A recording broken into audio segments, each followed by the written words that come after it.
¿Cuántos estamos aquí? Amén. Vamos a abrir la palabra del Señor en el libro de Mateo, capítulo 8. Quiero ir al libro de Mateo, capítulo 8. En el libro de Mateo, capítulo 8, hay una historia muy interesante, y yo se la voy a contar para hacer el tiempo más breve. La historia bíblica nos enseña que el Señor Jesucristo está en alta mar con sus discípulos. Previamente han subido a la barca, invitados por Cristo, y cuando el barquito está a mitad de este gran lago, se suscita de pronto una gran tormenta. Los vientos son fuertes, el oleaje es muy alto, parece que va a zozobrar la nave, y el Señor Jesucristo está en una posición muy cómoda. El Señor Jesucristo está durmiendo, dice la Biblia. La verdad que yo no sé cómo se puede dormir en tales circunstancias. Yo no sé cuántos de ustedes han estado en alguna oportunidad en un barco y cuando viene una tormenta con olas que pasan a veces los 20, 30 metros de altura, y con todo ese movimiento, ¿cómo es que se puede estar durmiendo? Dice la Biblia, que él estaba durmiendo. Era tal la paz en el corazón de Jesús que él estaba durmiendo a pesar de las circunstancias. Pero los discípulos, como nosotros, corrieron a despertar al Señor Jesucristo y le dice ahí en Mateo capítulo 8, verso 25, Señor, sálvanos, que perecemos. No dice, Señor, sálvanos que nos vamos a mojar. No, sálvanos porque vamos a morir. Ellos tenían temor, no de mojarse, no de que el bar, no, ellos tenían temor de morir. Estaban aterrados. Señor, sálvanos. Recurrieron a la única persona en el mundo que podía salvarles, Cristo Jesús. Cristo se despierta y les hace una pregunta. ¿Por qué teméis, hombres de poca fe? ¿Por qué tememos? Yo sé que las circunstancias son difíciles y que tenemos que cumplir las reglas. Cumplámosla. Pongamos todo de nuestra parte, pero sin temor. Porque el temor lo que hace es detenernos. Y eso es lo que el diablo quiere, que no podamos disfrutar esa libertad que hemos conseguido en Cristo Jesús y por causa del temor nos detengamos. En el pasaje que nuestro hermano leyó en Lucas capítulo 2, versículo 10, dice, el ángel dijo, no temáis. Porque hay una noticia de gran gozo, que Cristo Jesús es el Salvador de la humanidad. Hoy estamos esclavizados, todos nos sentimos esclavizados, todos nos sentimos amordazados, reprimidos, asustados, temerosos. Estamos tristes, taciturnos, meditabundos, cabizbajos, apáticos. Y sabe, todo eso logra el temor, y Cristo dice, no temáis. No temáis. En este mes de la libertad tenemos que recordar que el hombre por excelencia, el común denominador a través de la historia, hemos visto cómo el hombre subyuga, esclaviza a otros hombres. Grandes potencias, en el caso de la palabra del Señor, Babilonia, por ejemplo, cautivaba pueblos y los esclavizaba. Egipto mismo, de donde salió la nación de Israel. Ellos estaban acostumbrados a esclavizar a los pueblos más débiles. La esclavitud, Estados Unidos, esas 13 colonias inglesas tuvieron que levantar el grito de libertad, y en 1776 lo lograron las 13 colonias y se independizaron del Reino Unido, dice la historia. El hombre siempre tiene la tendencia de esclavizar a otro hombre. ¿De dónde viene eso? Del diablo. El diablo quiere esclavizar a la humanidad. Hemos visto a través de la historia muchos países estar bajo el yugo conquistador. En Latinoamérica, por ejemplo, España, uno de los grandes conquistadores que subyugó a muchos países, como mi país, como México, como Ecuador, como Colombia, Brasil, Venezuela, y todos estos países han sido y han estado bajo esta triste condición de la esclavitud, tratados como animales y perdiendo todos los valores humanos. Eso es lo que origina la esclavitud. Pero esta mañana quiero traerles una noticia. Existen varias formas de esclavitud. Hay una forma de esclavitud que existe hasta el día de hoy, la esclavitud política. Qué tremendo que los nativos en mi país lucharon por erradicar la esclavitud y a los conquistadores españoles, y una vez que lo sacaron, llegaron los mestizos a gobernar el país, y el país entró en otro tipo de esclavitud, la esclavitud política. Esa esclavitud política donde el conquistador implanta su propio gobierno y dicta las normas. Hay otro tipo de esclavitud, la esclavitud física de la cual hablamos. Esa esclavitud tan terrible que han sufrido los hombres y mujeres de colores.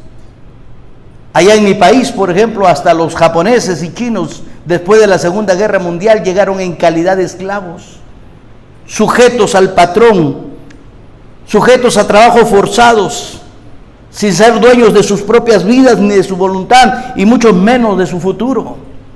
Esa esclavitud, la esclavitud física, pero también la esclavitud económica. ¿Sabe por qué tenemos tanto temor hoy día con la pandemia y muchos han perdido el trabajo? Precisamente porque vivimos en una esclavitud económica. ¿Quién de nosotros no debe una tarjeta de crédito? ¿Quién de nosotros no tiene una deuda? ¿Quién de nosotros no se ha esclavizado a pagar 30, 40 años por una casa? Vivimos sujetos a una esclavitud económica, y más aún en este país que tiene una sociedad de consumo. Es interesante mirar, también hay otro tipo de esclavitud, la esclavitud religiosa.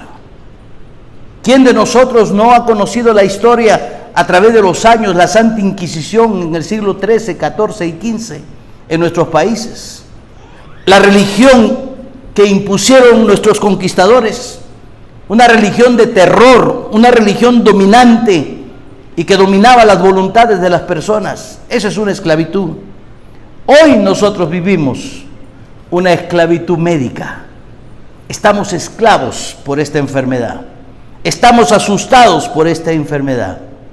Qué importante que el hombre puede lograr liberarse de todo tipo de esclavitud. Puede liberarse de la esclavitud política, física, religiosa, económica, aún médica. Pero de lo que el hombre nunca se podrá liberar es de la esclavitud espiritual que el diablo ha impartido en este mundo.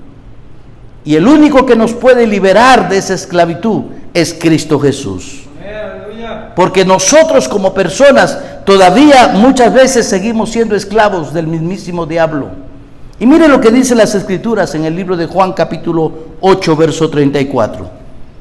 Juan capítulo 8, verso 34 dice: Jesús les respondió: de cierto os digo, que todo aquel que hace pecado, esclavo es del pecado.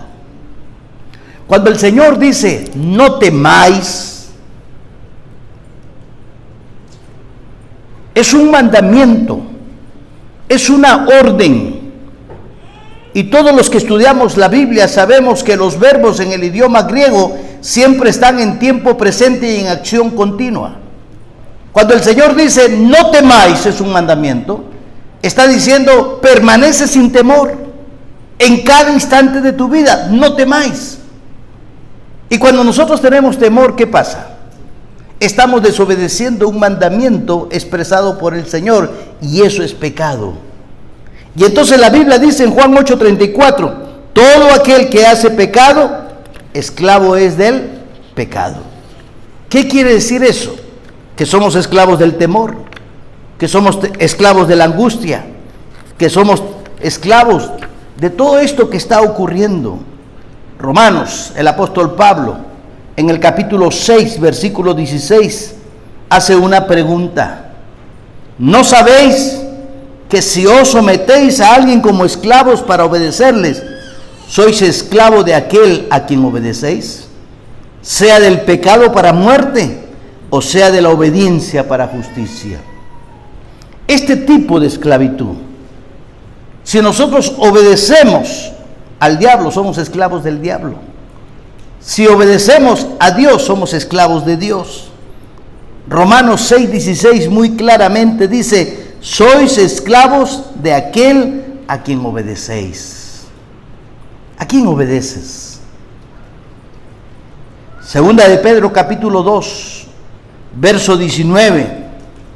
Pedro hablando acerca de los falsos maestros que siempre están involucrándose en la obra del Señor. Les prometen libertad, dice Pedro, en segunda de Pedro 2:19, y son ellos mismos esclavos de corrupción, porque el que es vencido por alguno es hecho esclavo de aquel que lo venció. Muchas veces el temor nos vence, somos esclavos del temor. Yo no estoy diciendo que nos descuidemos, no me malinterprete. Debemos guardar todos los reglamentos, sí Señor, pero sin temor, sin que el temor nos paralice, sin que el temor no nos deje accionar, porque hay mucho mundo que conquistar para el Señor, amén. Y la iglesia tiene que seguir trabajando, la iglesia tiene que seguir avanzando, la iglesia no se puede detener. Y lo que estamos viendo ahora es iglesias detenidas por causa del temor, y el Señor dice 365 veces en su palabra: no temas. Pero estamos siendo esclavos del temor, estamos aterrorizados. Cuidado, cuidado. No olvide que Satanás es el esclavizador de las almas y que le ha robado a la humanidad su relación con Dios. Le ha robado a la humanidad su libertad espiritual. Le ha robado a la humanidad el gozo de tener vida eterna. ¿Por qué? Porque Él es el esclavizador por excelencia. Pero qué bueno que cuando miramos la historia y miramos países que han estado sujetos a esclavitud, al yugo de los conquistadores, también tenemos que recordar que siempre hay un libertador. Por eso establecimos en el libro de Lucas, capítulo 4, versículo 18. El Espíritu del Señor, dice, está sobre mí, por cuanto me ha ungido para dar buenas nuevas a los pobres. Me ha enviado a sanar a los quebrantados de corazón y a pregonar libertad a los cautivos y vista a los ciegos, a poner en libertad a los oprimidos. ¿Cuántos pueblos por siglos oprimidos? La Biblia nos enseña que la nación de Israel pasó por 400 años de esclavitud en Egipto. Oprimidos, subyugados, esclavizados, tratados como animales. Eso es lo que hace la esclavitud. Muchas veces logramos la esclavitud, la libertad, pero seguimos siendo esclavos espirituales. En cada historia de la esclavitud, siempre el Señor ha levantado hombres que han sido caudillos, hombres que han sido líderes, hombres que se han constituido en capitanes y han levantado sus voces de protesta contra la esclavitud. ¡Qué bueno! En mi país, por ejemplo, llegó un Simón Bolívar, libertador de Venezuela. Llegó también de Argentina el generalísimo San Martín. Y muchos otros personajes. Yo sé que en su país también hubieron héroes precursores de la independencia y levantaron su grito de libertad. Qué bueno que también el Señor, cuando vio a su pueblo 400 años de esclavitud, levantó un líder llamado Moisés. Y Moisés, así como los otros libertadores, lograron la libertad de su pueblo y dieron sus vidas y fueron mártires y fueron héroes por lograr la libertad.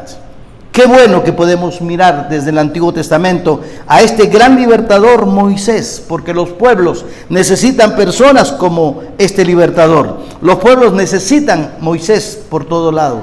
El pueblo necesita a la iglesia, una iglesia libertadora, una iglesia que levante su voz de libertad, una iglesia que levante su voz de que aquí estamos y seguimos para adelante. Pero estos grandes hombres lograron la libertad física, tal vez la libertad económica en ciertos aspectos, pero nunca pudieron lograr la libertad espiritual para los pueblos. Los pueblos, a pesar de que salieron en libertad de cautiverio, seguían siendo esclavos espirituales, esclavos del diablo. Hoy nos llamamos libres, pero seguimos siendo esclavos, a veces de las cosas del pecado, ¿no? La nación de Israel fue liberada de 400 años, pero miramos por la historia bíblica cómo fueron esclavos de los ídolos, cómo fueron esclavos de los pueblos paganos, cómo ellos se juntaron con todo ese tipo de esclavitud espiritual.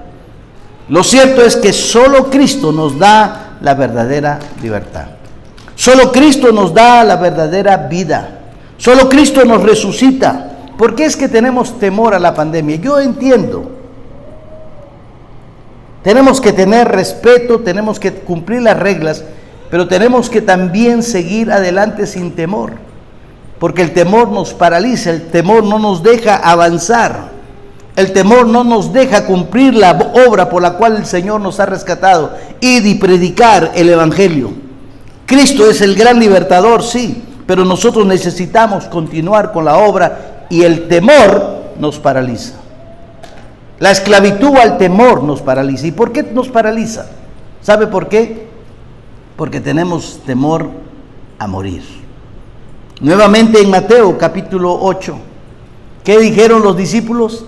¡Despiértate, Señor, que perecemos! Ellos estaban preocupados porque se podían morir. Hoy día la iglesia está preocupada porque se puede morir, y ese es el temor que nos detiene. Con pandemia o sin pandemia, estamos destinados a morir, hermanos. Todo ser humano que nace, crece, se reproduce y muere.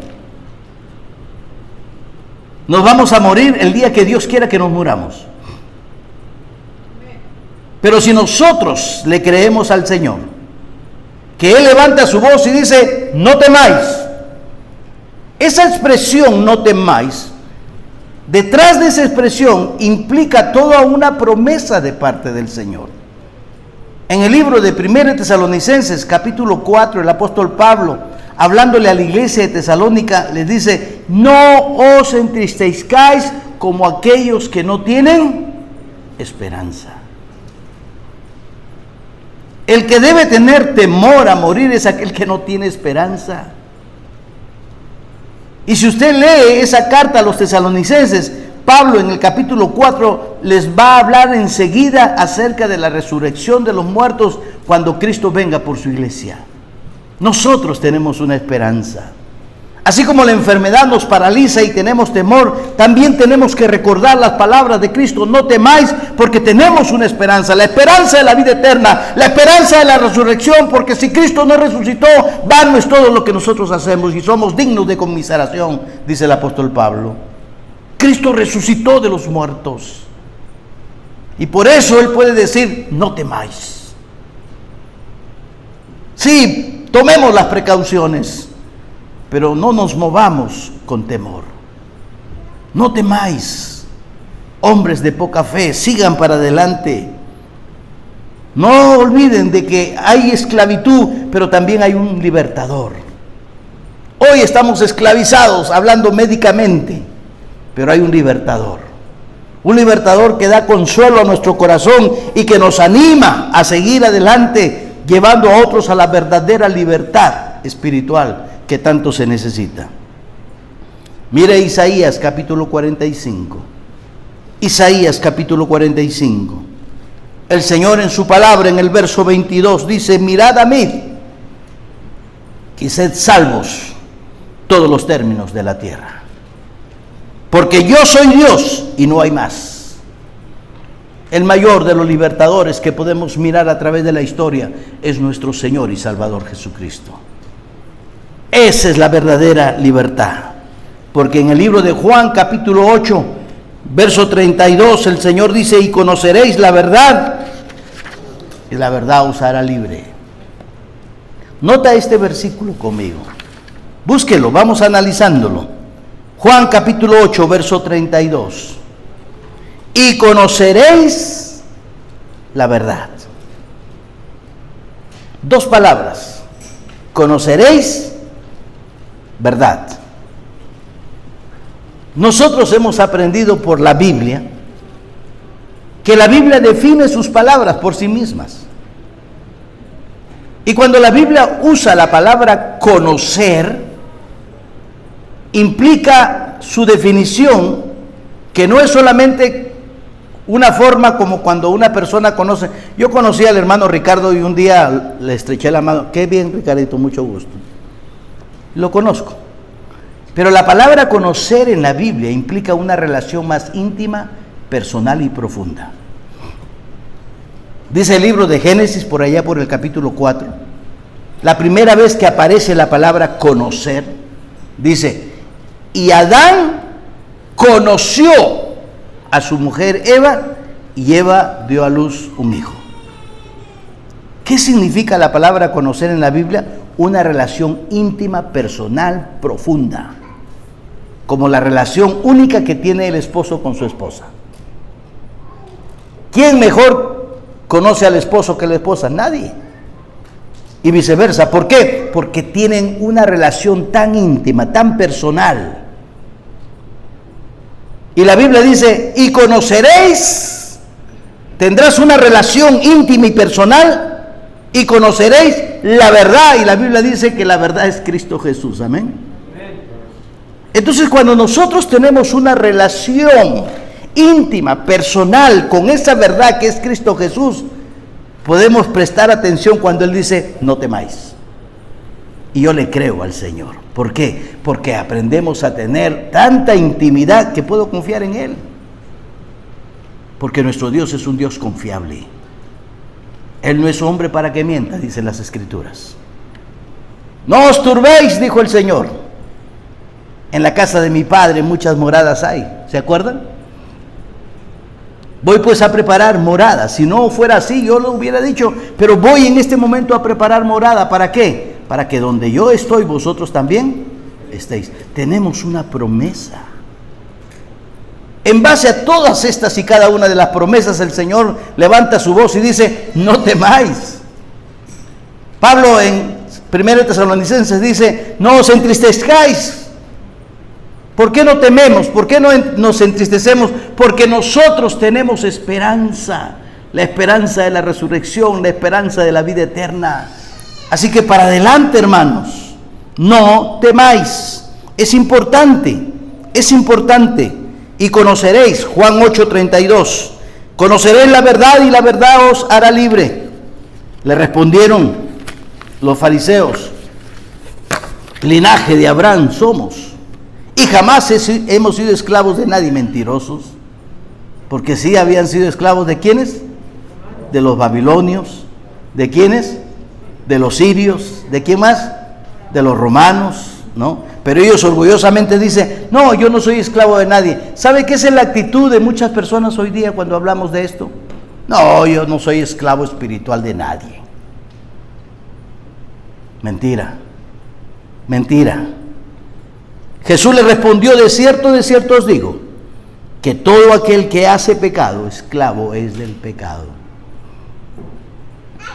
Pastor, pero yo no he pecado. Pero cuando tú tienes temor, después que el Señor te da una orden y te dice, no temáis, y temes, es pecado. Porque estás desobedeciendo la orden del Señor. Gálatas capítulo 5, verso 1. El apóstol Pablo nos exhorta y nos dice, estad pues firmes en la libertad con que Cristo nos hizo libre y no estéis otra vez sujetos al yugo de esclavitud. Siempre hay una esclavitud espiritual, siempre hay una esclavitud religiosa y Dios quiere librarnos de esa esclavitud.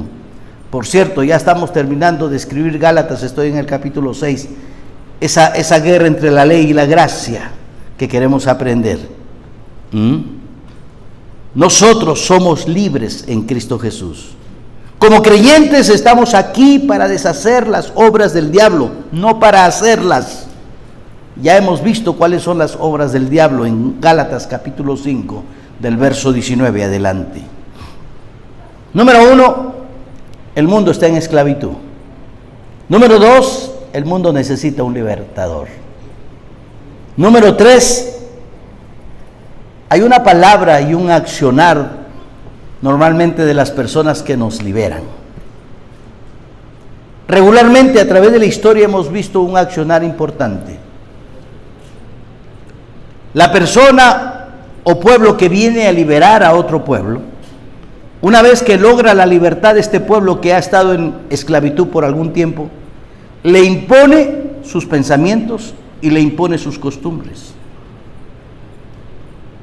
Si usted ve, por ejemplo, mucha de la vestimenta en mi país, tiene ciertos rasgos de la colonia, ciertos rasgos españoles.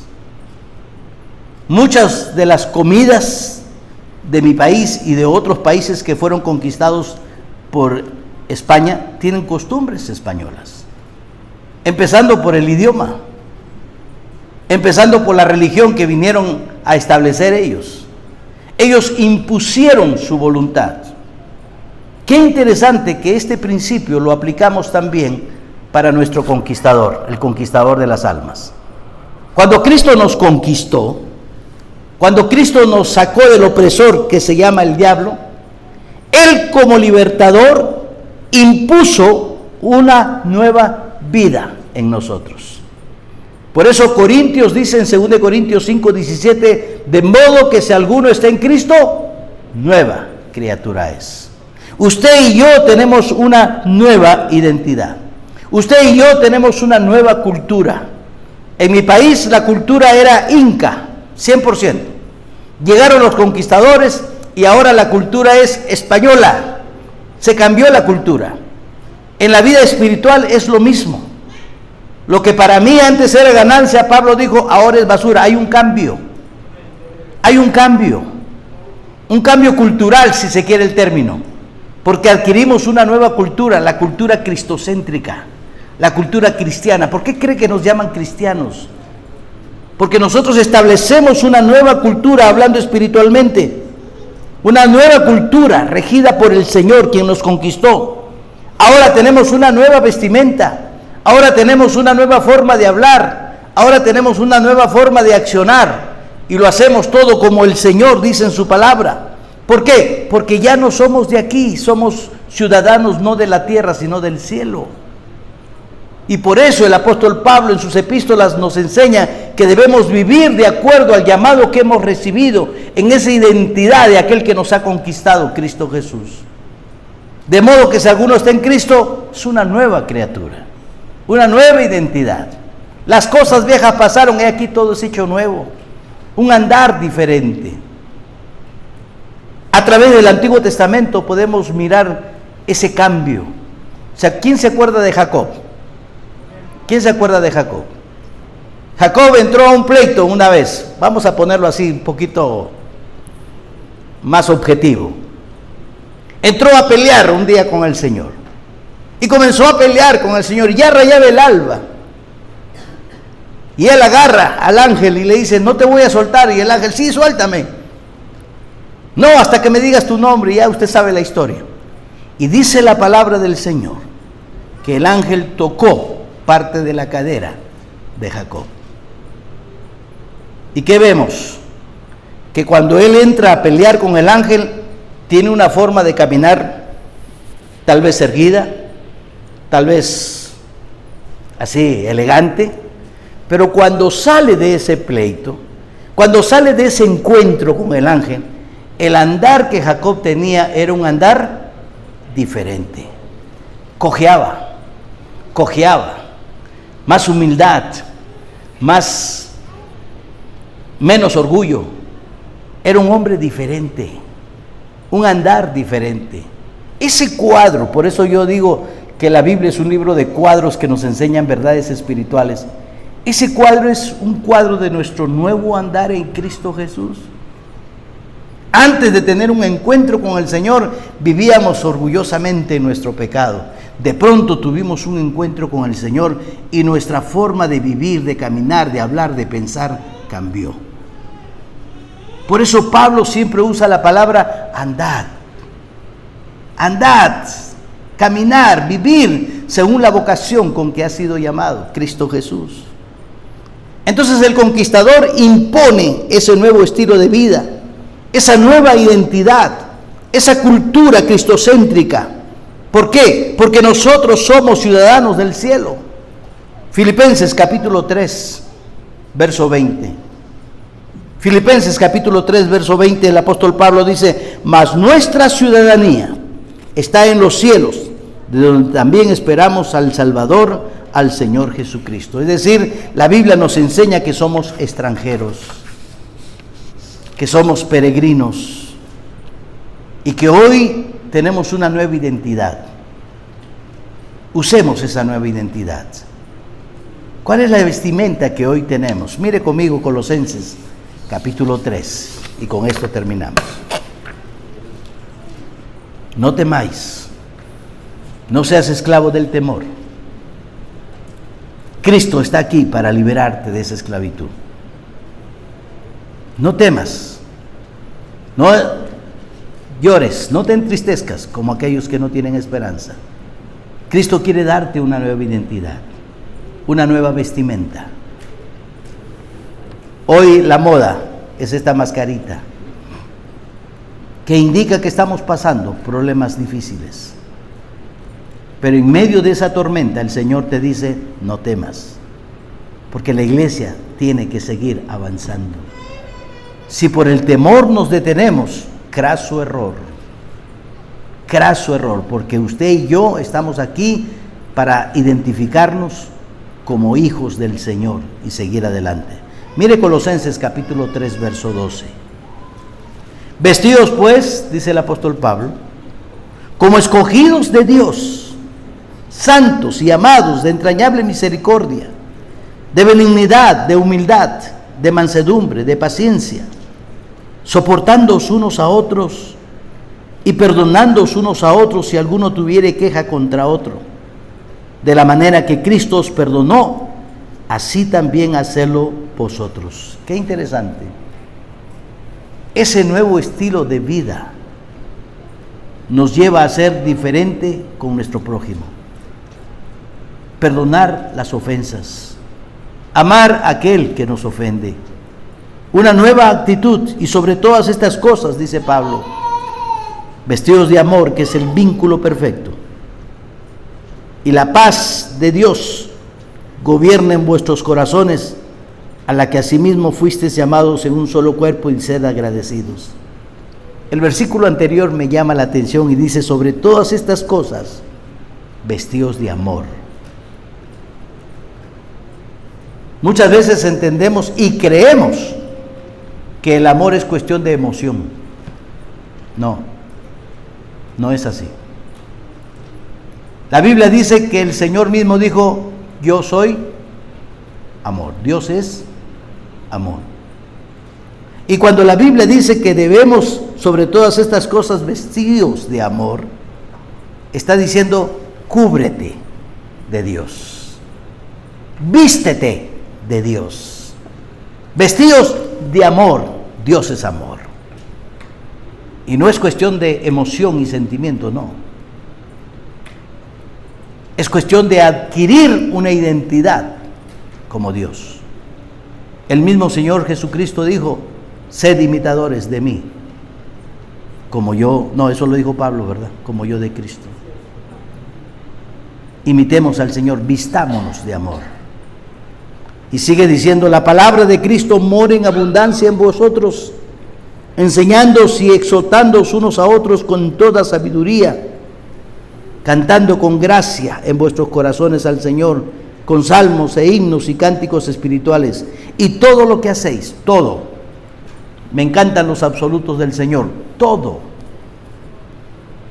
lo que hacéis, sea de palabra o de hecho, hacedlo todo en el nombre del Señor Jesús, dando gracias a Dios Padre por medio de Él. En otras palabras, todo lo que hagamos tiene que glorificar a Dios. Amén. Y a mí me parece raro cuando algunas personas, sea hermano o hermana, dicen: oh, está bien, hermano, y responde de una manera tan grotesca, y yo digo: lo que acaba de decir da gloria y honra a Dios. Porque la Biblia dice que todo lo que hagas, todo lo que digas, la manera como acciones, etcétera, todo tiene que ser hecho en el nombre del Señor, es decir, para honra y gloria de Dios.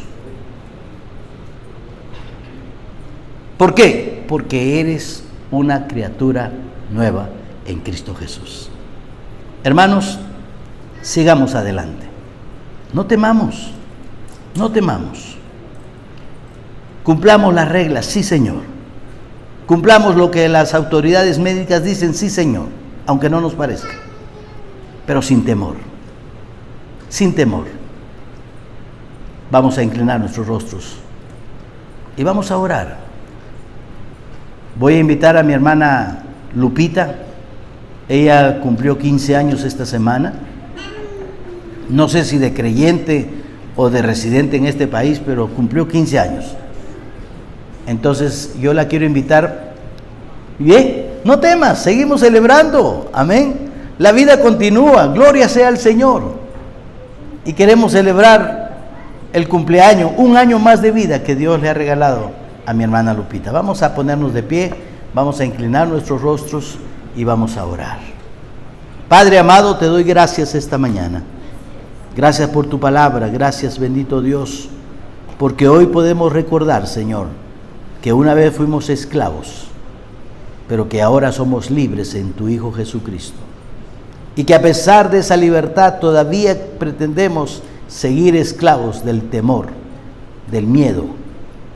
Hoy, Señor, queremos pedirte perdón y queremos, Señor, levantar nuestra voz como caudillos de decir, en Cristo hay libertad. Que sigamos avanzando, Señor, sin temor. Padre, bendice a mi hermana Lupita, por quien te damos gracias, bendito Dios, por este año más de vida que tú le has regalado. Bendice, Señor, su vida, bendice a su hija, bendice a sus padres, a sus hermanos. Y, Señor, que como iglesia nos alegremos porque tu palabra, el apóstol Pablo dice que debemos llorar con los que lloran y reír con los que ríen, alegrarnos con los que se alegran. Y hoy es un tiempo de jolgorio, un tiempo de gozo, y nos alegramos, Padre, por la vida de Lupita, Señor. Gracias una vez más te damos, en el nombre y los méritos de Jesús, nuestro amado Salvador. Amén, Señor. Amén. Hermanos, tomen asiento, por favor, y que Dios me los bendiga.